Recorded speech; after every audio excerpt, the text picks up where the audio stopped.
Yeah, are we too connected? Are we too vibing? That's how she described working with Justin Baldoni in June 2024.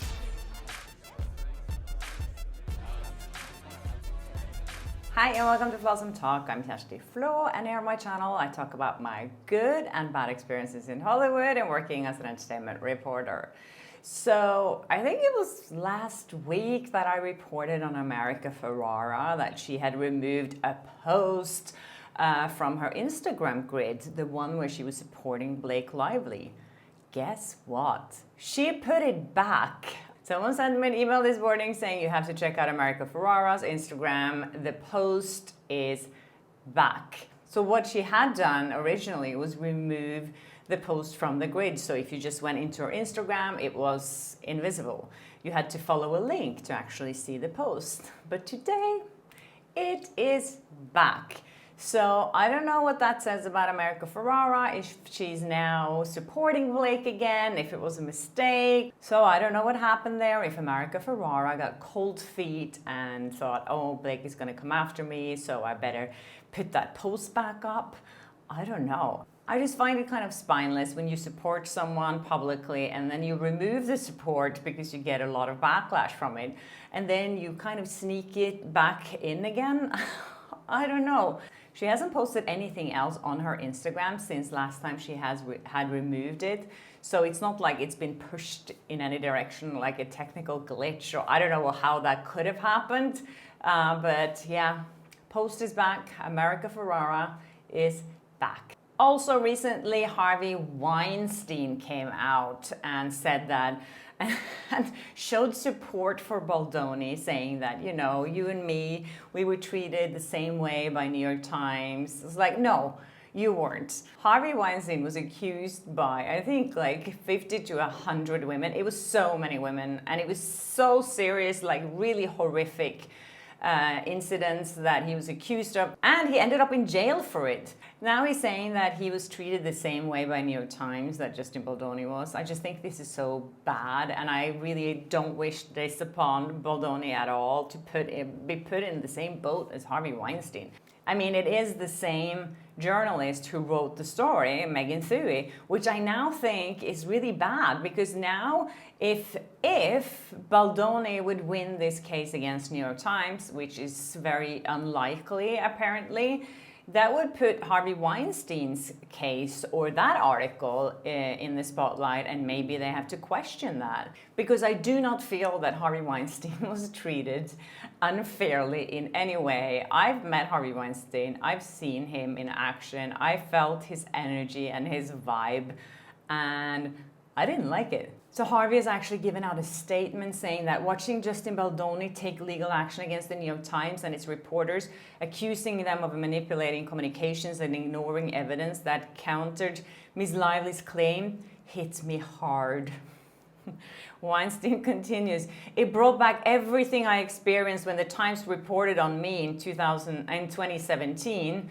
They did the same thing, cherry-picked what fit their story and ignored critical context and facts that could have challenged the narrative. Another big difference here that you have to remember is that New York Times did a series of stories about Harvey Weinstein. There were so many women coming out, and the reports kept coming, which is also a huge difference from Justin Baldoni. I don't think New York Times even did a follow-up story because they didn't have any more evidence, obviously, and no more people came forward, so they didn't have more to write about. So Harvey continued with this statement, and this kind of made me laugh because I think it's just like so ridiculous. He says, I should have stood up and fought back then. I should have had the courage to speak out against the way the truth was twisted.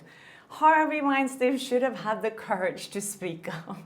I mean, I'm sorry, I'm not buying this. This is so dumb. Like, right, Harvey Weinstein wouldn't have the courage to speak up about the twisted truth. And he continues to say, that failure still haunts me. I'll be watching this case closely. It matters to anyone who's ever been on the receiving end of a media takedown, and even more to someone who's had to pay a high legal price. I'm sorry, Harvey, you were convicted in court by really serious allegations and you deserve to stay in jail. Another story today is that Ryan Reynolds looks tense. He was walking through JFK, the airport in New York, looking tense and showing strain as he escapes New York City alone amid Blake Lively's increasing regret over Justin Baldoni's war. So Ryan looks tense. I think everyone looks a bit tense when they walk through an airport. But anyway, this is now their new PR strategy, I think, to look tense and to look sad. Yeah, yesterday I reported on a story where Blake Lively, it was some paparazzi shots of her looking sad, which I said then as well, that I think these photos are just, cherry picked to make a new narrative here now. So I don't know if she was sad. People around her were laughing. So anyways. Yeah, so Blake Lively is apparently, allegedly regretting her legal war against Justin Baldoni. That does not surprise me at all. I mean, everything that she's gone through, or her and Ryan has gone through, is how much money they lost and their reputation. Why wouldn't she regret it? If she didn't regret it, she would be really stupid. Nothing good is going to come from this. And by now, we all know this is just going nothing will come from this that could benefit Blake Lively or Ryan Reynolds in the future. So yesterday I was going through some videos on YouTube and I saw this clip. It was like an hour interview on stage with Blake Lively, Brendan Sklenar and Colleen Hoover when they had a screening. This was in June 14th, so last summer.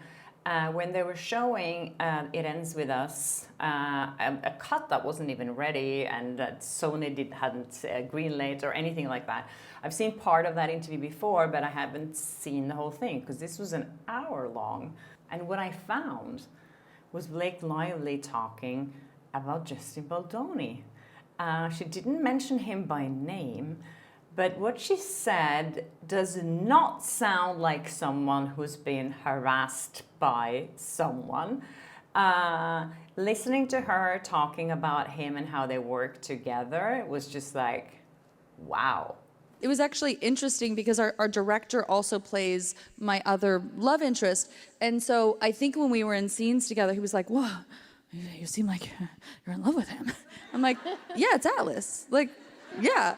He's like, but you seem like you're in love with him, but you love Ryle. And I was like, no, I also love Ryle, but I really love Atlas. He's like, but you love Ryle. And I was like, wait, I'm sorry. Wait, what's happening? So this part of that conversation isn't that surprising. She talks about how she knows better than the director who her character is in love with.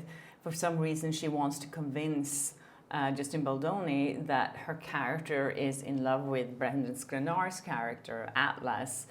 And she loves Ryle as well, but she also loves Atlas. It's like Justin Baldoni is the director and he has a vision here. I think you should listen to him, who your character is in love with. But anyway, she keeps talking about that and how that was back and forth a lot. But then she said something really interesting. She's conflicted. Totally. And so that was always an interesting dynamic when you have somebody who's playing the character also being the one looking at the movie. So we were always like, are we too connected? Are we too vibing? Yeah, are we too connected? Are we too vibing? That's how she described working with Justin Baldoni in June 2024 in front of a big audience. We're too connected and too vibing. That doesn't sound like a person that has harassed her that she's describing. Really? Yeah, and she said it's challenging when someone's also an actor and overlooking the movie. He's directing the movie, but anyways. Later on stage, she goes on and on about how amazing Brendan Sklenar is, and she's kind of drooling all over him, and her and Colleen are just like, oh my God. They're just a little over the top, which she addresses herself saying oh, if we changed the roles here, this wouldn't be okay. Yes, we've been joking about Atlas and all that, but what you do in this movie, to not accessorize you and objectify you, because I think it's important to because we can't flip the roles. If this were a woman sitting here, you'd be like, you guys are so inappropriate. And then she goes on talking about how she loved Atlas, or what Brendan Sklenar brought to Atlas as a feminist. And she talks about how a feminist isn't just someone that's just wearing like a hat. What Brandon really brought to Atlas is that like he's so like patient and supportive of Lily, and it's like, you know, what we think of as like feminism or whatever. He's not out there like, you know, wearing like, you know, a, can we say this word? The hat, the pea hat, P-U. You know the hats, the kitty cat hats, the pink hats. I'm not gonna say it out loud. But anyway, he's like, that's not what being a feminist is. It's like, you know, making sure that like he's there and supports her and her journey, and he doesn't remove agency from her. Like he's just like strong and sturdy. Yeah, feminism isn't just about putting on a hat, but it's actually about supporting someone and standing by someone and supporting their journey, just like Ryan Reynolds is doing to Blake Lively, I guess. I just think because Ryan Reynolds has been ridiculing Justin Baldoni for being a feminist, as we all remember what he did with Nice Pool, I think that this is Blake digging at Justin Baldoni for being a feminist. All right, you guys, that's it for me today. I hope you enjoyed this video, and I hope I see you in my next one. And if you haven't subscribed yet, please do, and hit the notification bell so you don't miss an episode of Flaa Talk. See you soon. Bye.